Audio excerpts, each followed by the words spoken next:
Olá pessoal, vamos então começar mais uma transmissão então de Service Desk. Hoje estamos falando de mudanças. Então essa transmissão vai ser bem parecida com a transmissão que eu fiz semana passada sobre incidentes, sobre o processo de incidentes. Eu vou ter que dar uma nivelada no conhecimento com vocês, principalmente em algumas questões que o ITIL te sugere, né, para tu fazer um eficiente gerenciamento do processo de mudanças, e como é que isso está amparado na ferramenta. Tá? Bom, para que uma empresa se preocupa em implantar um processo de gerenciamento de mudanças? Geralmente, essa discussão inicia dentro de uma empresa quando começam a surgir os problemas, né? Que tipo de problema? Problemas relacionados à disponibilidade de serviços, né? O ITIL diz que o processo de gerenciamento de mudanças, o objetivo principal dele é minimizar o impacto gerado pelas mudanças, né? Todo mundo sabe que mudança existe todo dia, né? Seja mudança para corrigir algum incidente, né, que esteja ocorrendo, seja alguma mudança evolutiva, seja alguma mudança relacionada à infraestrutura, né? Ou qualquer outra razão, né, que motive essa atividade. O que então é o mais importante, né? Imaginem assim, num cenário onde quando se tem uma infraestrutura pequena, né, no teu data center, pode até ser fácil administrar, né, todas essas mudanças, né, de uma forma mais informal, né? Mas num cenário mais complexo isso se torna uma tarefa quase impossível, né, de ser feita de uma forma profissional, né, e gerando os resultados que se espera, né. No caso da minha empresa, tá, eu vou só para quem não conhece, eu trabalho numa empresa que presta serviços para todos os órgãos públicos do Rio Grande do Sul, e essa empresa tem mais de 80 mil itens de configuração, né, e muitos desses itens de configuração são sistemas, né, e então, por exemplo, só na questão de sistemas, nós temos mais de 700 sistemas que são utilizados pelos mais variados clientes no Rio Grande do Sul. Pensando nisso, né, ficaria bem difícil, né, para uma empresa desse porte conseguir fazer o gerenciamento dessas mudanças, né, de uma forma eficiente. Imaginem assim, por uma questão de custos, né, eu acho que todo mundo deve enfrentar essa mesma dificuldade. Por uma questão de custos, muitos data centers, né, muitos provedores de serviço utilizam infraestrutura compartilhada, né? Então significa que um único servidor pode estar atendendo vários serviços a vários clientes ao mesmo tempo. Imaginem então a visão de um técnico, né, que está executando lá a sua manutenção, e a tarefa dele se resume a aumentar a quantidade de memória em um servidor de aplicação. Esse técnico não faz a mínima ideia da repercussão que isso vai ter, né, de quais serviços, né, podem ter reflexo, né, de indisponibilidade, por exemplo, ou degradação de serviço. Eu montei para vocês aqui, tá, uma infraestrutura de exemplo, tá? No meu caso aqui, retratando como é que está a infraestrutura do Service Desk, tá, na minha empresa. Tá? Lógico que é uma topologia só para exemplificar, mas para vocês entenderem como é difícil gerenciar o processo de mudanças. Então vamos lá, deixa eu mostrar aqui para vocês. Eu vou chamar o CMDB Visualizer em cima de um item de configuração, porque esse aqui é um cenário bem parecido que vocês vão ter para qualquer serviço. Aqui eu estou falando de um sistema, mas poderia ser de qualquer serviço, né, de qualquer ramo de atividade de negócio. Então, o técnico, né, que nós estávamos falando antes, esse técnico queria fazer uma manutenção num servidor específico. Ele não faz a mínima ideia que esse servidor está sendo utilizado por uma aplicação, que essa aplicação é acessada através de uma URL e aquela URL atende um cliente específico, né? Essa avaliação desse impacto, né, é por isso que geralmente quando uma empresa implanta um processo de mudanças, tem algumas atividades que são indispensáveis. Primeiro, a empresa precisa destinar alguns recursos, né, para fazer a chamada avaliação de impacto, né? Então, o normal, né, é colocar alguma equipe, né, dentro de algum setor que faz relacionamento com clientes, de preferência, para fazer essa negociação das mudanças, né? Então é eles que vão receber todos os pedidos de mudança, é eles que vão avaliar o impacto dessa mudança, é eles que vão fazer esse processo de registro e todo o processo da execução do processo de mudanças ocorrer de uma forma mais fluida dentro da organização, né? Numa empresa de porte pequeno, né, com poucos funcionários, isso é fácil de fazer. Mas agora imaginem uma empresa que tem várias equipes, né, de atendimento, equipes de primeiro, segundo, terceiro nível, equipes internas, equipes externas, fornecedores, todos eles metendo a mão, né, na infraestrutura de TI. Para se administrar isso de uma forma muito pulverizada, né, certamente é bem complicado, né? Então, o ideal é tu ter algum facilitador, alguma estrutura que facilite todo esse processo, né? Então, imaginemos que vamos ter essa estrutura que vai facilitar a execução, a condução do processo de mudanças, né? Imaginemos também que vai ser, o Whitehall, né, ele sugere que exista os chamados CABs, né? O que são CABs, né? São comitês consultivos de mudança, né? Para que serve isso? Imagina o seguinte, imagina que algum analista de negócio, algum diretor da empresa de vocês, defina que toda vez que alguém mudar o serviço SDM, por exemplo, se o SDM for qualquer alteração no serviço de Service Desk da empresa, eu quero ser envolvido, né? Eu e mais toda essa comissão aqui de pessoas. Então existem dois tipos de CABs, né, dentro que o ideal é que se tenha, né, no mínimo um CAB, né, para o processo de mudanças, né, que é um CAB toda vez que uma mudança vai ser executada e essa mudança tem um reflexo, pode dar um reflexo significativo nos serviços estratégicos da empresa, né, esse CAB é acionado, né, pelo processo de mudanças, né, que vai discutir, né, qual é a melhor forma de executar aquela mudança, causando o menor impacto possível, né. E o Whitehall também diz que existe o CAB emergencial, né, que é aquela mudança urgente que tem que ser executada e que precisa de uma aprovação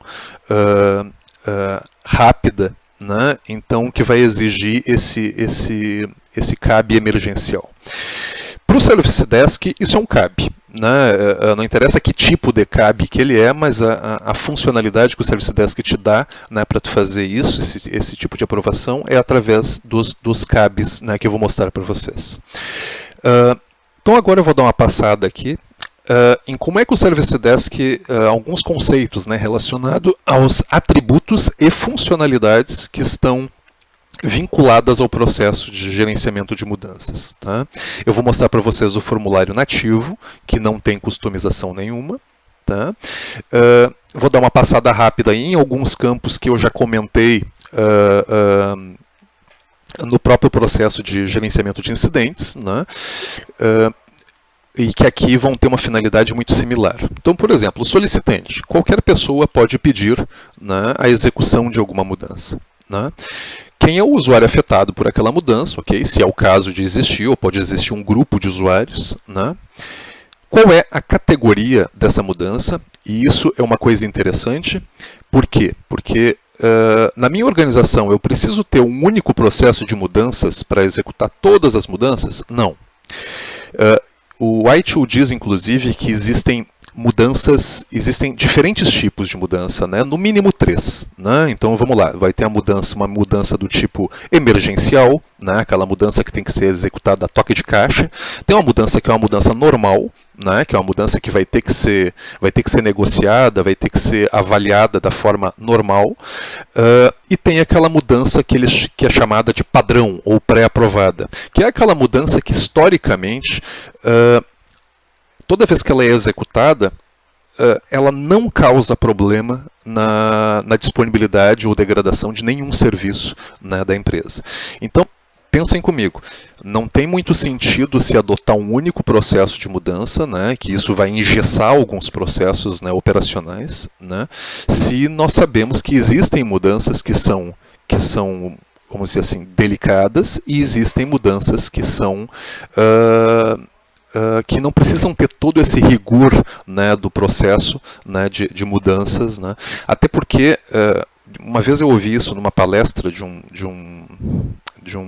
conferencista em São Paulo, e ele disse o seguinte: se existe um processo dentro da tua organização que precisa ser o mais burocrático possível, é o processo de mudanças. Né? Porque este sim é o processo que pode causar o maior desgaste na tua organização, né? Principalmente, né, por conta da insatisfação gerada para os usuários, né? Principalmente quando eles não sabem. Vocês sabem que mudança, não interessa se ela foi bem sucedida ou mal sucedida, tem usuário que já fica insatisfeito só porque mudou. Né? E uma das coisas que o processo de mudanças prevê é um plano de comunicação. Né? Existem mudanças muito grandes, né? Principalmente aquelas mudanças que envolvem front-end de usuário, né? Que o usuário percebe, né, a execução daquela mudança. Essa sim é indicado um plano de comunicação eficiente, né, para esses usuários. Né? Pode ser por SMS, pode ser por e-mail, pode ser de qualquer forma, mas os usuários têm que ser informados. Né? Isso é o indicado, pelo menos. Então, vocês podem ter dentro da ferramenta várias categorias de mudança. As categorias são iguais? Não, as categorias, não é só o nome que difere o funcionamento da categoria. A categoria determina uma série de coisas, mas uma das principais coisas é o fluxo de trabalho. Tá? Porque dentro de uma mudança, imaginem o seguinte: eu recebi uma dúvida agora de manhã, agora de tarde, de um membro do grupo, dizendo o seguinte: na minha organização nós temos algumas necessidades, em especial quanto às mudanças. Por exemplo, uma RDM é criada e é criado alguns documentos de equipe, tarefas que devem ser aprovadas pelos analistas de um determinado grupo. Após todos os documentos da equipe serem aprovados, a RDM ficará com status específico. Né? Depois da reunião do comitê da mudança, ela é aprovada, sim ou não. Importante dizer que os documentos de equipe, tarefas, variam entre cada mudança. Posso ter 2 tarefas, 5 tarefas, enfim. Pessoal, daqui a uns dias eu vou fazer uma apresentação de gerenciamento de conhecimento, e vocês vão ver que esse meu discurso vai ser o mesmo. Né? Implantar um processo de mudanças, da mesma forma que implantar um processo de gerenciamento de conhecimento, não significa dizer que vocês vão implantar um processo único.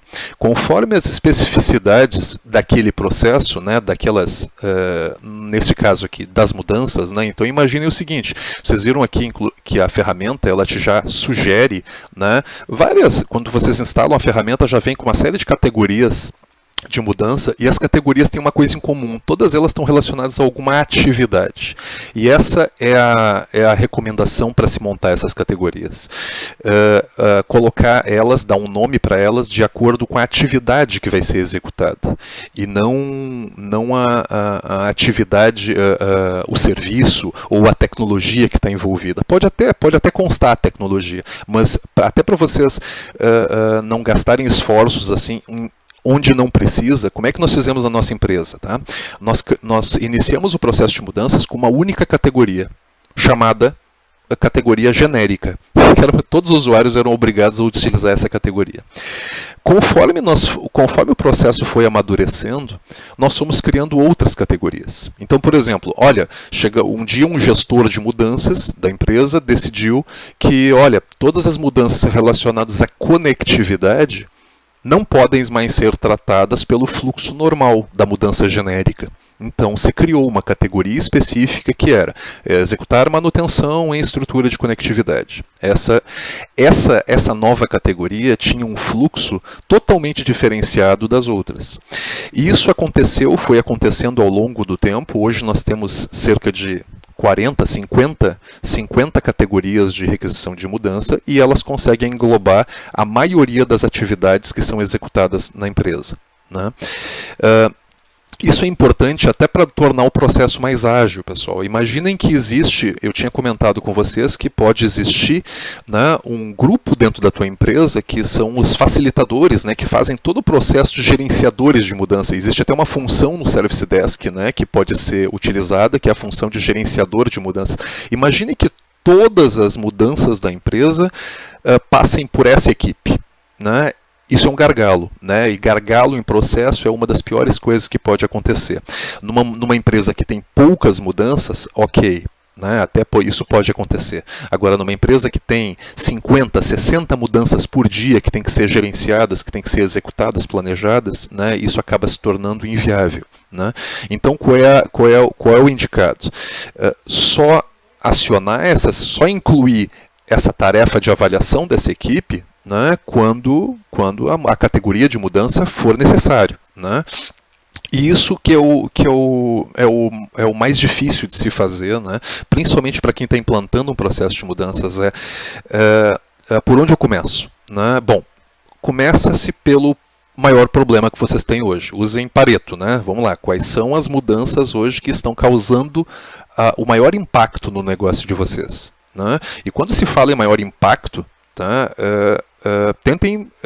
Façam um retrospecto aí dos últimos 6 meses. Quais foram as mudanças que historicamente causaram algum prejuízo para o negócio de vocês? Bom, essas são as mudanças que o processo de mudanças que está sendo implantado vai atuar, né, inicialmente, né? O resto é o resto, né? Então, continuando o que eu estava comentando com vocês, então existe o fluxo. Então, dentro desse fluxo eu poderia ter várias tarefas. Então, vou dar um exemplo de um fluxo bem comum em mudanças. Alguém pede uma mudança, né, algum responsável, né, por uma mudança. Geralmente, uma mudança tem que ter essa figura, né, do responsável. O que é o responsável? Vamos falar no linguajar mais popular. É aquele cara que eu vou cobrar, né, quando a mudança não der certo. Quem é que eu tenho que incriminar? Né? É o responsável da mudança, né? Esse responsável da mudança vai pedir uma mudança, que vai afetar, vai descrever lá vai fazer toda a sua justificativa. Depois que ele fizer o preenchimento desse formulário, vai ser encaminhado isso para uma tarefa de aprovação, né, que vai fazer uma tarefa de análise, de repente, né, que vai analisar aquela mudança, vai ver se está tudo certo, se está tudo bem preenchido, e depois que tiver tudo certo, vai mandar para uma aprovação de um CCM, né, se for o caso, né, e depois disso vai ser executado. Então, um fluxo bem simples de uma mudança, né, que poderia ser implantado, né, usando o workflow clássico da ferramenta. Se vocês já utilizam o CI/HPA, também pode ser utilizado, né? O workflow clássico é a forma mais rápida, pelo menos, de se fazer isso. Tá? Na nossa empresa, nós adotamos o workflow clássico para gerenciamento de mudanças também. A funcionalidade de atribuição automática, tá? Ela não tem muito sentido quando vocês adotam o workflow. Né? Se vocês optarem pela utilização do workflow, né? Mas por que eu vou optar por essa funcionalidade em mudanças? Né? Porque, ao contrário de incidentes, onde às vezes é difícil de tu ter uma trilha, né, de atendimento, tu não tem um caminho pré-definido na maioria das vezes que um incidente vai ser atendido, tu não tem uma definição muito clara de quais equipes serão envolvidas durante aquele atendimento. Em mudanças isso fica mais fácil. Né? Existe um processo que já está definido, então tu utiliza o workflow para ele orquestrar todo o processo, né? Porque senão vocês imaginam que vocês teriam que ter aquela equipe que está gerenciando mudanças teria que ficar fazendo o papel de roteador, né? Eles estariam direcionando essa mudança, alterando status da mudança, fazendo todo o processo manual. Vou dar um exemplo. Uma categoria de mudança pode ter um grupo de CAB, né, associado a essa categoria. Né?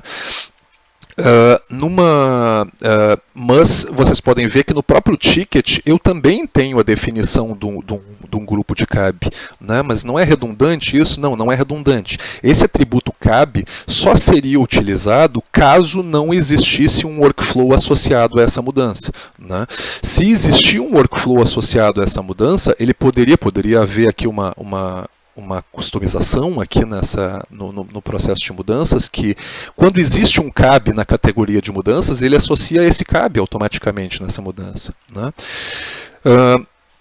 Que mais? Status. Então, o status da mudança, né, vocês podem ver aqui que existe uma série de status nas mudanças, né? Eu já tinha comentado isso com vocês, não quer dizer que vocês tenham que utilizar todos os status, né, que a ferramenta te oferece, né?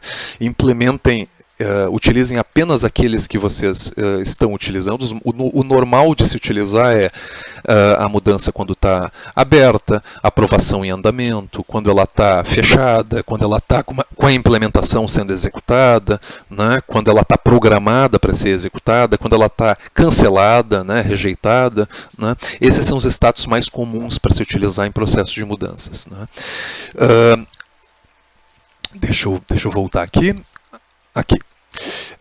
Prioridade. Isso é uma coisa interessante. Imaginem que, como qualquer ticket dentro da ferramenta, né, uma mudança, o ideal é que ela tenha algum tipo de priorização automática, né? Como isso pode funcionar, né? A minha sugestão é que isso seja feita de acordo com os ICs envolvidos, né? Conforme o tipo de IC que ele está envolvendo nessa mudança, que o analista está envolvendo nessa mudança, pode ter uma priorização. Na minha empresa, por exemplo, todos os ICs, né, isso é uma coisa bem complicada dentro da ferramenta, não existe eu já fiz até algumas sugestões para a CA para melhorar isso, já vou explicar para vocês, relacionado à avaliação de impacto da mudança. Imaginem um técnico que está abrindo, como eu disse para vocês, uma mudança para o servidor 1 aqui, né? Ele não sabe que esse servidor 1 está associado a diferentes serviços. Eu poderia aqui ter uma linha só de serviços, né? Serviços de negócio, né? Como é que eu vou... Quando esse analista incluir esse IC dentro da mudança, ele não vai incluir o IC do serviço, até porque ele nem sabe desse relacionamento, né? Ele vai incluir o servidor que ele está envolvendo. E mesmo que ele fosse incluir, ficaria confuso se dentro da mudança dele, então, por exemplo, ele colocasse os itens de configuração que ele está atuando e os itens de configuração que são afetados. Qual foi a minha sugestão que eu fiz para a CA? Né? Que, além da aba itens de configuração, que lista todos os itens de configuração que estão sendo modificados, né? que estão sendo alterados, né? Existe uma outra aba chamada itens de configuração afetados, né? que varreria todo a base de relacionamentos da ferramenta, né, e incluiria automaticamente esses ICs assim que os itens de configuração forem incluídos, né. Uma das coisas, eu tinha comentado para vocês no processo de gerenciamento de incidentes que não é possível tu ter um processo com maturidade maior se o processo de gestão de configuração não tiver no mínimo aquela maturidade. Então, se eu quiser se eu quiser que o processo de mudança tenha maturidade 5, eu preciso que a gestão de configuração tenha essa mesma maturidade. Vocês não vão conseguir implantar um processo de mudança se vocês não tiver uma base de relacionamentos. Notem que aqui eu nem tenho todos os relacionamentos, né? Aqui poderia ter toda a infraestrutura de rede, eu poderia ter aqui virtualização, essa infraestrutura aqui está bem simplificada, né? se eu fosse mapear isso tudo para cada serviço, dá bastante trabalho, né? Se esse processo é feito manualmente dentro da empresa, é bem provável que ele fique desatualizado com o tempo, porque a coisa que mais acontece dentro de uma empresa é a execução de mudanças. Então, da mesma forma que hoje o servidor 1 está atendendo o SDM, amanhã ou depois ele também pode atender outro sistema, né? Ou mesmo ele pode ser um servidor que foi substituído, né? E se essa informação não for atualizado dentro do Service Desk, mais especificamente dentro do CMDB Visualizer, né, dentro do CMDB, a avaliação de impacto vai ser ineficiente na mudança. Então vamos lá. Então eu comentei com vocês que a prioridade, então, o ideal é implantar alguma sistemática de priorização automática, até para não ficar subjetiva essa avaliação, né? Ou caso vocês não tenham ainda toda essa infraestrutura de conhecimento, né, necessária para fazer essa priorização automática, definam que a prioridade é definida por quem está solicitando. Só que muitas vezes vocês vão receber mudanças de prioridade 1. Né? E para que serve a prioridade? Né? Serve para aqueles analistas que vão atender aquela mudança, para eles saberem qual ticket que eles têm que dar maior importância naquele atendimento. Né? Se eles tiverem 10 mudanças para ser executadas, qual é a primeira mudança que eu vou atuar? Né?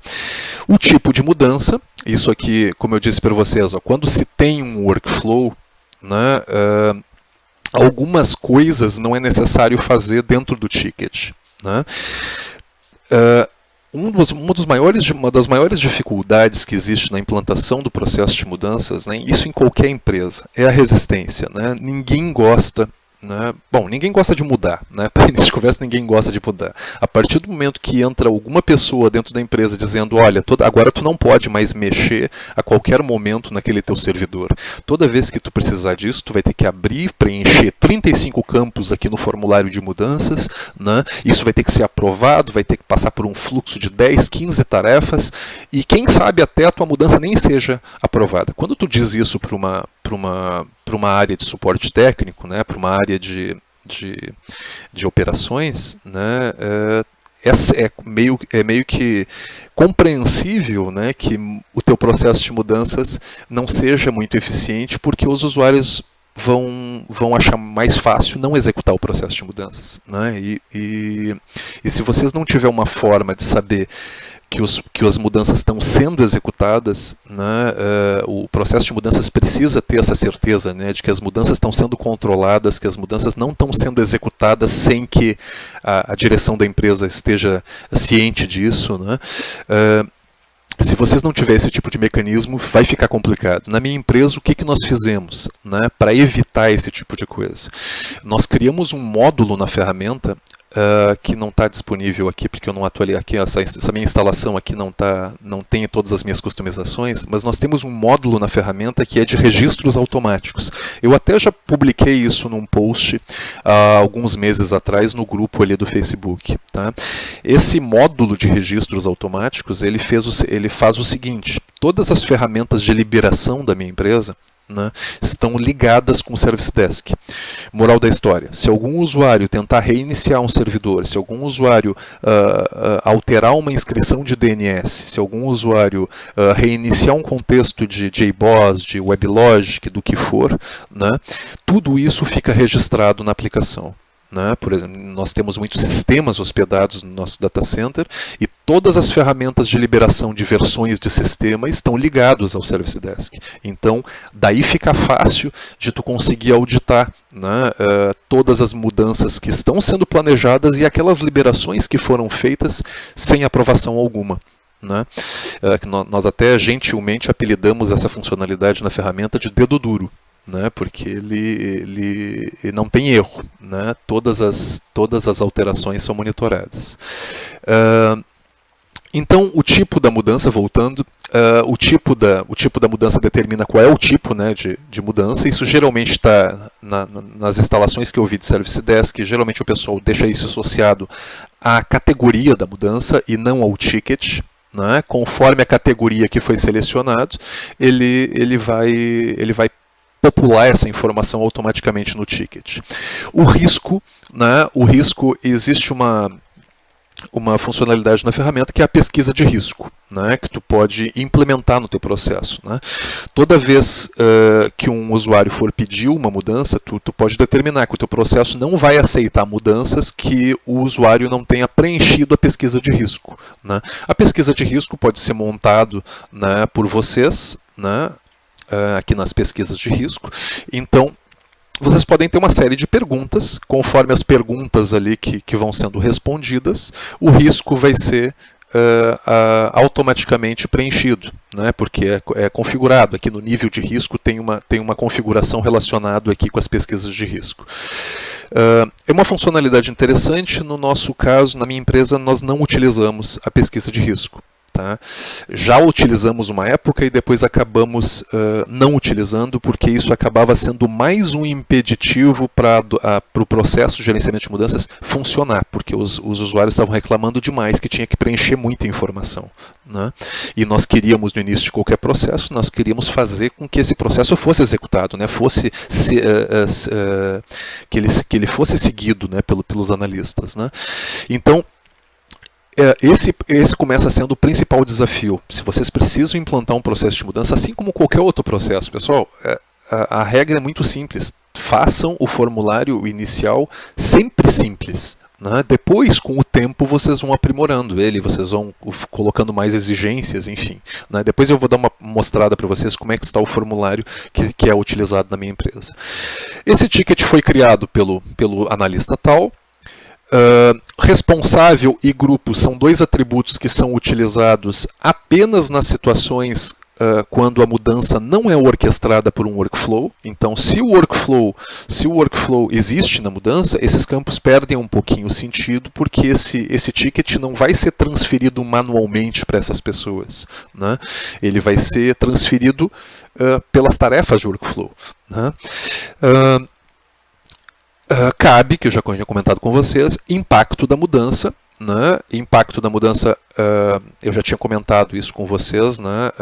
Impacto e urgência, né? Que são os dois atributos que são utilizados para cálculo de prioridade em incidentes. Em mudanças não existe matriz de cálculo de risco, de cálculo de prioridade, né? Vocês têm que fazer alguma customização. Então vamos lá, se vocês definirem uma regra, toda mudança que afetar toda a organização, que seja uma mudança urgente, né, e que envolva o serviço ABC, né, todas elas têm que passar por um CCM, né, emergencial lá com a diretoria aprovando, por exemplo, né? Isso é uma regra que vocês vão ter que definir. Ativo, se essa mudança está ativa ainda, né? Uma mudança deixa de ser inativa quando ela foi resolvida, e o resolvida no processo de mudança significa que ela foi executada. Essa é uma informação que até é um pouco redundante, nós não utilizamos ela, tá? O analista informa que essa mudança é necessária, né, que seja executada até o dia tal, né, ele vai especificar, só que da mesma forma que ele vai especificar a data de início da programação, que seria a data e hora proposta de execução dessa mudança, né? Então acaba sendo uma redundância, mas enfim, eu já vi esse campo sendo utilizado em outros formulários. Data e hora de retorno do chamado é aquela mesma descrição que eu já fiz em gerenciamento de incidentes.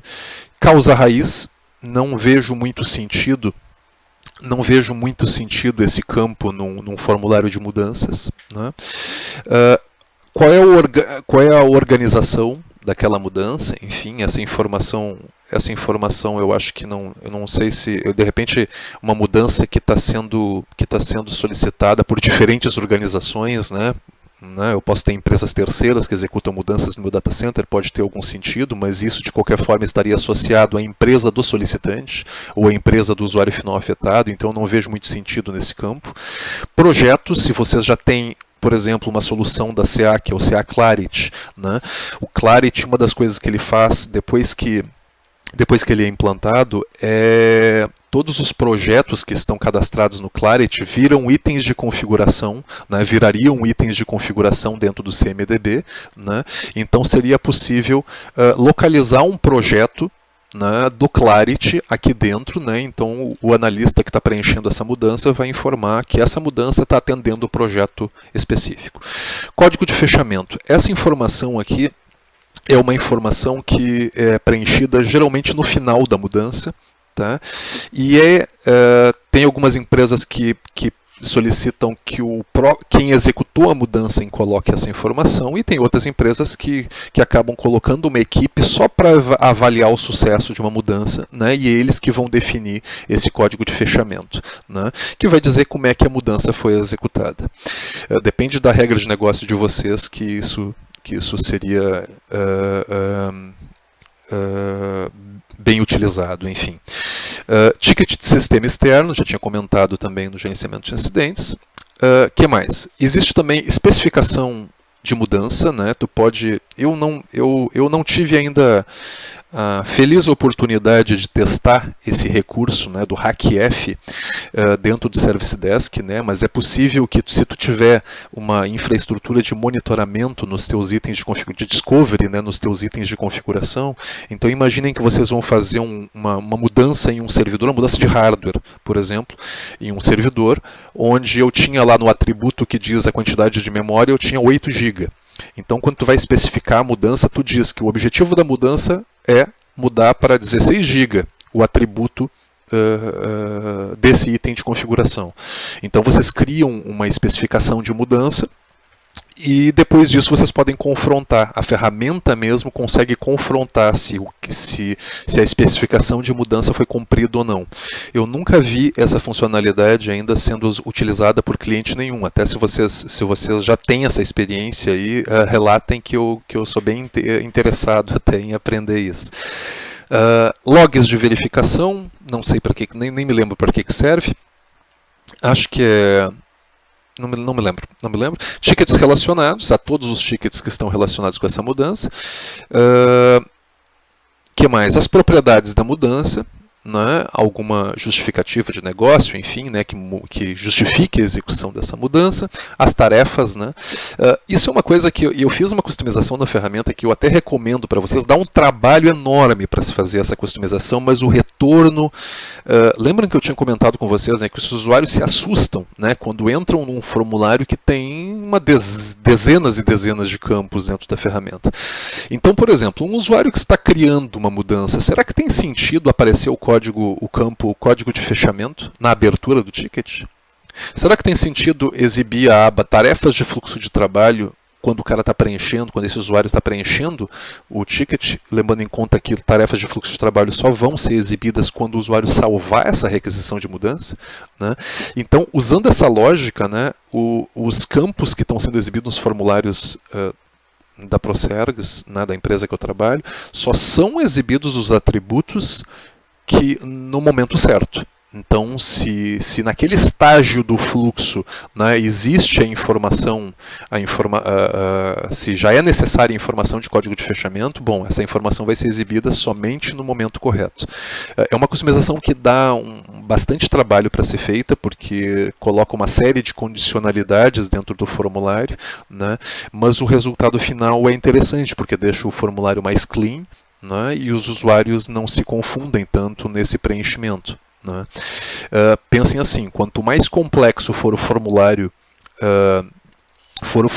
de preenchimento de uma mudança, vocês podem estar tirando o trabalho da equipe que analisa mudanças, mas colocando o trabalho em quem preenche. Ou vocês podem inverter essa lógica, né? Se eu colocar pouca informação para quem preenche, o cara que vai fazer a análise vai ter muito mais trabalho para avaliar impacto, né? Vocês têm que chegar num consenso aí para ver qual é a quantidade mínima de informações para tu ter um processo minimamente eficiente. A duração da programação, né? Que é a duração da mudança que vai ser executada, e se essa mudança precisa de aprovação ou não. Essas informações, muitas delas, como eu disse para vocês, é mais fácil estar associado à categoria de mudança, né? Então, conforme a categoria que o usuário selecionar, algumas informações já vão vir pré-determinadas. Tipos de serviços são aqueles eventos de monitoramento. Então, por exemplo, em todas as mudanças da minha empresa, os executores dessa mudança recebem lá 1 hora antes da execução da mudança, eles recebem uma notificação para eles não esquecerem que eles têm uma mudança para executar naquele horário. Enquanto eles não forem na tarefa de execução da mudança, que nós temos uma tarefa de implementação da mudança, que o responsável da mudança tem que preencher para dizer como é que foi, o pós-execução dessa mudança ele tem que registrar em até 1 hora depois que ele terminou a mudança. Né? Isso é um requisito do nosso processo. Né? Mas quem controla esse tipo de coisa são os tipos de serviço, né? Que é o mecanismo na ferramenta para se gerenciar nível de serviço. Anexos, né? Respondendo à pergunta lá do Thiago, que me enviou. Então, por exemplo, poderiam existir tarefas nessa requisição em determinada categoria de mudança que exigissem, olha, o usuário tem que anexar os documentos do planejamento da mudança. Né? Numa categoria lá tem 3 dessas tarefas, numa outra categoria pode ter 5, 10 ou nenhuma dessas tarefas. Conflitos de mudança, isso é uma funcionalidade que eu acabei customizando. Para que serve a aba de conflitos? Né? O ideal é que ela te exibisse conflitos do tipo: imaginem que 2 usuários estão abrindo mudanças para o mesmo IC naquele mesmo período. Então isso teria que gerar um conflito. 2 usuários vão executar, o mesmo usuário iria executar 2 mudanças no mesmo horário. Isso geraria um conflito. Enfim, tem uma série de conflitos que poderiam ser exibidos aqui. Esses conflitos são... É importante que essas informações sejam populadas automaticamente. Isso é populado automaticamente pela ferramenta, tá? E essas informações são vitais para quem faz análise de impacto da mudança. Né? Modelo da mudança tem uma sugestão boa, né? Principalmente para quem está implantando mudanças, criem algumas mudanças de modelo, né? E informe os usuários. Olha, toda vez que vocês tiverem dúvida, olha, eu preciso fazer uma mudança para fazer uma liberação de versão de sistema. Como é que os campos têm que ser preenchidos? Né? Usem os modelos, né? Disponibilizem os modelos para os seus usuários já terem uma noção, né, de como é que essa mudança tem que ser preenchida. Uma das coisas que nós fizemos, porque os campos da própria ferramenta, alguns campos nós renomeamos, porque eles não estavam sendo entendidos pelos usuários. Né? E isso pode ser uma necessidade também de vocês. Custos e planos, que é o planejamento da mudança, né? Que vai dizer ali qual é o plano de implementação. Aí esse campo aqui, inclusive, já foi renomeado, está customizado mesmo. O plano de contingência, que é caso as coisas derem errado, né? Isso é indispensável para qualquer processo de mudanças. Né? O nosso problema na área de TI é que a maioria das pessoas que executam mudança age com displicência, né? Essa é a minha opinião. Então, eles têm quase certeza que aquilo sempre vai funcionar. Né? E quando não funciona, e daí é o problema. Tanto que no nosso formulário de mudanças, nós temos algumas informações a mais relacionadas à duração. Porque, no nosso caso, é necessário saber o tempo que vai ser executado, que está sendo executada a mudança, que estaria sendo executada a mudança, e o tempo para rollback, né? O tempo, caso dê algum problema, qual é o tempo necessário para voltar atrás? Porque essas informações são necessárias, né, para se fazer a avaliação de impacto. E a duração da recuperação também é um campo de não é texto, tá? É que aqui esse formulário aqui tá, eu vou ter que mostrar para você depois o formulário completo. Então deixa eu dar uma olhadinha para vocês aqui rapidinho. Cadê? Deixa eu só mostrar rapidamente o formulário. Esses são os principais campos que existem na mudança. Deixa eu fechar aqui. Aqui, mudanças. Tá? Então, olha lá, nós pedimos um solicitante. Isso aqui é só um exemplo para vocês, mas vocês podem até ter como ponto de partida, não sei. Mas o solicitante que informa quem é que está pedindo aquela mudança, qual é a categoria de mudança, se a mudança está em rascunho. Vocês viram aqui que nesse momento eu tenho vários status possíveis na mudança, mas nesse momento a mudança só pode ir para 2 status. Então existe uma regra de transição de status, né? Isso é interessante ser utilizado para quando se utiliza a alteração manual de status nas mudanças. Né? O título, o motivo, a descrição dessa mudança. Ambiente, isso é uma coisa importante, pessoal, que nós acabamos tendo que customizar, porque a ferramenta não tinha essa possibilidade. Né? Nós tivemos que criar um atributo dentro do Service Desk que todos os itens de configuração é populado esse atributo, né, dizendo de que ambiente que esse item de configuração faz parte. Então, por exemplo, aqui, no caso da minha empresa, nós temos 7 ambientes possíveis, né?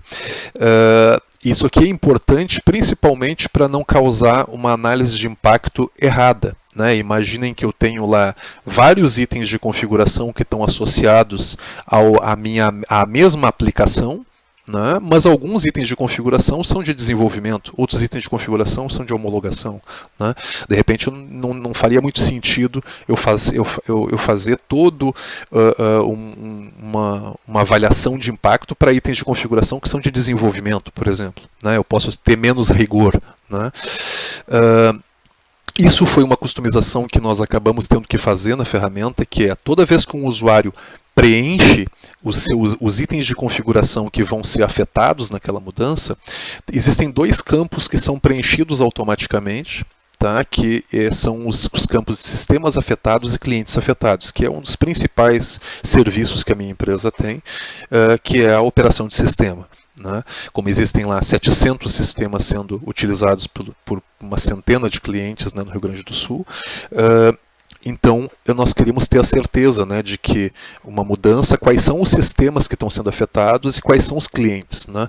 Isso é um tratamento que poucas empresas fazem na questão de clientes afetados, né, porque não é comum, né, as empresas implantarem um processo de mudança, toda vez que vão executar mudanças, ter que pedir a aprovação do cliente, né? No caso da minha empresa, isso acontece, né? Uma mudança não é executada se o cliente que comprou a utilização daquele sistema não autorizar a execução daquela mudança. Isso é uma coisa bem incomum para a maioria dos provedores de serviço que eu conheço.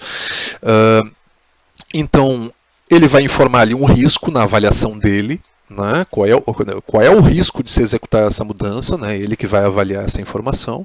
Em caso de falha, qual vai ser o impacto, né? Se gera disponibilidade, indisponibilidade essa mudança, se ele preencher sim, inclusive eu implementei um recurso que dá condicionalidade nos atributos do formulário. Tá? Um dia eu disponibilizo esse código para vocês, tá? É uma customização muito simples, né? Mas que faz o formulário ficar mais interessante para quem está utilizando esse formulário, né? Então, caso ele diga que vai gerar indisponibilidade, até porque ele poderia abrir uma mudança que não vai gerar indisponibilidade para cliente nenhum, né? Ele teria que dizer, né, qual é a disponibilidade desse sistema. Isso é uma alteração que nós fizemos também na ferramenta. Todos os campos têm uma descrição, né? Essa descrição, né, para o usuário ter a certeza do que ele precisa preencher naquele campo, né? A duração da indisponibilidade para o cliente, isso é um campo que não existia também na ferramenta, que nós optamos em criar, porque não necessariamente a mudança pode ter execução de 4 horas. Né? De 4 horas. Né? Mas para o cliente vai ter uma indisponibilidade só de 1 hora. Né? Essa é uma informação que para nós é importante. Se o solicitante tem a possibilidade, inclusive, de pedir a aprovação manual, né, de um CCM, né? Mesmo que ele use uma categoria de mudança, por exemplo, a genérica que eu comentei com vocês, que tinha aquele fluxo genérico, ele pode solicitar, olha, eu não estou muito seguro na execução dessa mudança, eu quero pedir a opinião, quero deixar pelo menos todo o CCM técnico ciente de que eu vou executar essa mudança. Então ele pode pedir essa aprovação. Quando isso aqui acontece, uma tarefa do fluxo é disparada, né? Seria disparada só se essa opção tivesse ligada. Qual é a data proposta, enfim. Os responsáveis, isso foi uma customização que eu fiz, pessoal, lá no tempo onde eu estava aprendendo a utilizar a ferramenta de Service Desk, há uns 4, 5 anos atrás. Então, naquela época, eu não sabia criar campos, tabelas BREL, né, que hoje eu faria dessa forma.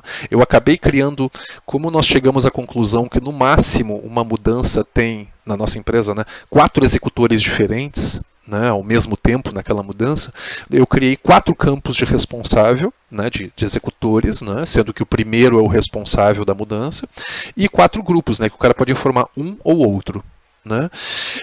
O plano de implementação, né, e o plano de contingência. Vocês viram, inclusive, que foram até alterados aqui informações dos labels aqui, né? Isso aqui é uma customização pequena, mas os usuários sabem, olha, todas essas informações aqui são relacionadas a impacto, todas essas informações aqui são relacionadas a planejamento. Enfim, a diagramação do formulário de vocês tem que ser agradável para os usuários de vocês. Isso aqui nós só fomos fazer depois de quase 2 anos do processo implantado, né, que nós acabamos tendo tempo para fazer isso.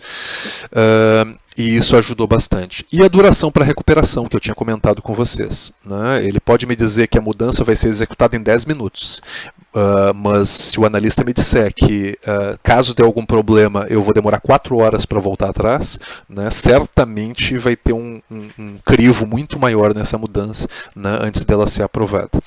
E no caso da minha empresa, todas as mudanças exigem que o usuário, se o usuário tentar salvar essa mudança sem ter um item de configuração associado, ele não vai deixar, né? Ele precisa deixa eu preencher aqui essa mudança, deixa eu ver se, eu não sei se vai funcionar, tá, pessoal, porque eu não fiz todas as customizações, tá? Mas eu vou botar qualquer coisa aqui, ó, e vamos ver se vai acontecer o que eu tinha comentado com vocês. Eu não testei isso, tá, pessoal? Eu estou tendo uma mania muito ruim de não testar as minhas apresentações, tá? Isso é meio displicência demais. Mas tomara que dê certo, vamos ver. Ok, demora 1 minuto. E vou botar aqui, eu vou fazer uma mudança, vou executar essa mudança no server 1, como eu tinha comentado. Vamos fazer um teste aqui. Deixa eu ver se tem mais alguma coisa aqui. Pronto. E o executor devem ser preenchidos, pois, sim, opa, é eu que vou executar essa mudança. Então, muito bem. Salvei. Muito bem, salvou. O normal, se a customização funcionasse, tá? Eu não sei se está funcionando. Não sei se está funcionando, eu acho que não, porque eu não portei. Portei, ó, pessoal, olha que interessante. Ó. Vocês viram que os sistemas afetados, ele já preencheu, né, automaticamente essas informações. Se tivessem vários sistemas e vários clientes, ele estaria informando tudo isso aqui. Além disso, a ferramenta te dá uma possibilidade, né, de utilizar o explorador de impacto. Né? O explorador de impacto é uma forma simplificada, né, de se verificar toda a repercussão, né, que aquela mudança vai causar na tua infraestrutura. Mas qual é o problema dessa funcionalidade? Imaginem que eu estivesse fazendo uma mudança com 100 ICs diferentes, né, que estaria afetando 100 ICs diferentes. Isso era um processo muito custoso, né, para quem estava fazendo, para quem estava analisando. Né. Então nós criamos algumas customizações que informam de uma forma mais rápida, né, quais são os clientes afetados. Criamos operações novas dentro do Service Desk, inclusive para fazer avaliação de impacto, que só são utilizados por essa equipe que faz a avaliação das mudanças. Né. Porque, como eu disse para vocês, a ferramenta não é muito focada em repercussão da mudança. Ela é focada na execução da mudança propriamente dita. Né? As informações, o desdobramento da mudança, né, os reflexos dela no teu negócio, está meio implícito dentro da ferramenta que a tua equipe de Service Desk vai ter que buscar todas essas informações, né, e tu vai ter que preencher isso na mudança. Né? Só que o problema é que quando tu tem, como eu disse para vocês, quando tu tem uma base de configuração muito grande, no meu caso eu tenho 80 mil itens de configuração, só de relacionamentos eu tenho mais de 60 mil relacionamentos. Né?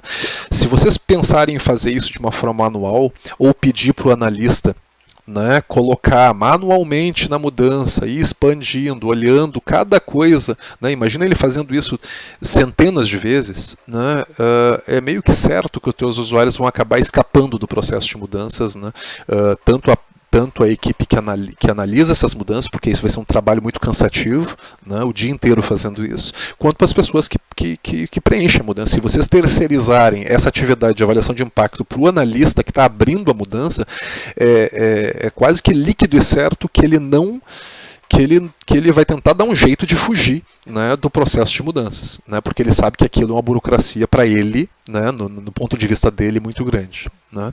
Então nós temos que achar aí um consenso.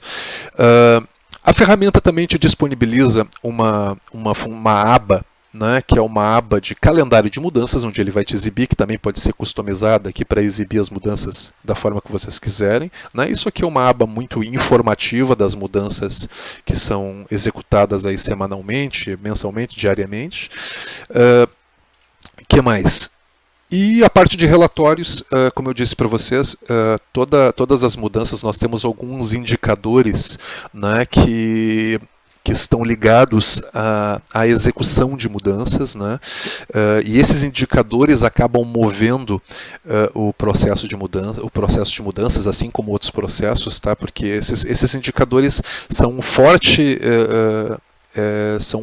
insumo, né, para se fazer melhoria, né, nesses processos, né. Então, por exemplo, existe um indicador nosso que é um indicador de mudanças urgentes, que são executadas urgentes. O objetivo da empresa é fazer com que esse indicador caia, né, sempre, gradativamente ele caia, né. O ideal é que todos os analistas, quando forem pedir mudanças, que peçam no mínimo com 72 horas de antecedência, né. Se eles não pedirem com 72 horas de antecedência, significa que ela é uma mudança urgente, né.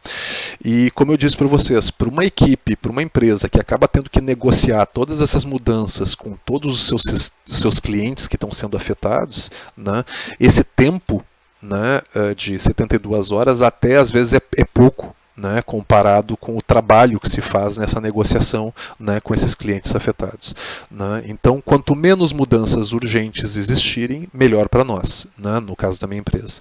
E existe um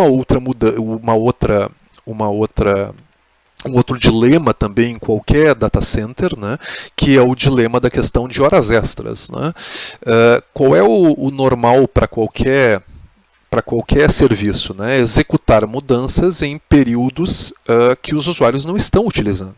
E na maioria das vezes, esses períodos que os usuários não estão utilizando são períodos fora do horário comercial, né? Isto é, de madrugada, enfim, horários fora do horário núcleo, né? Só que existe o dilema do custo. Né? O que eu prefiro, né? Se eu prefiro causar menor impacto para os clientes, né? Ou acabar sendo afetado por essa questão do custo, porque as horas extras, né, das pessoas que estão envolvidas naquela mudança vão acabar repercutindo aí no orçamento da empresa, né? A outra questão que é indicada para qualquer processo de mudanças, né, e que na minha empresa foi adotado isso, é o calendário de mudanças, só que é o calendário de mudanças num outro aspecto. Tá? Cada sistema ou serviço de negócio tem um calendário que foi definido.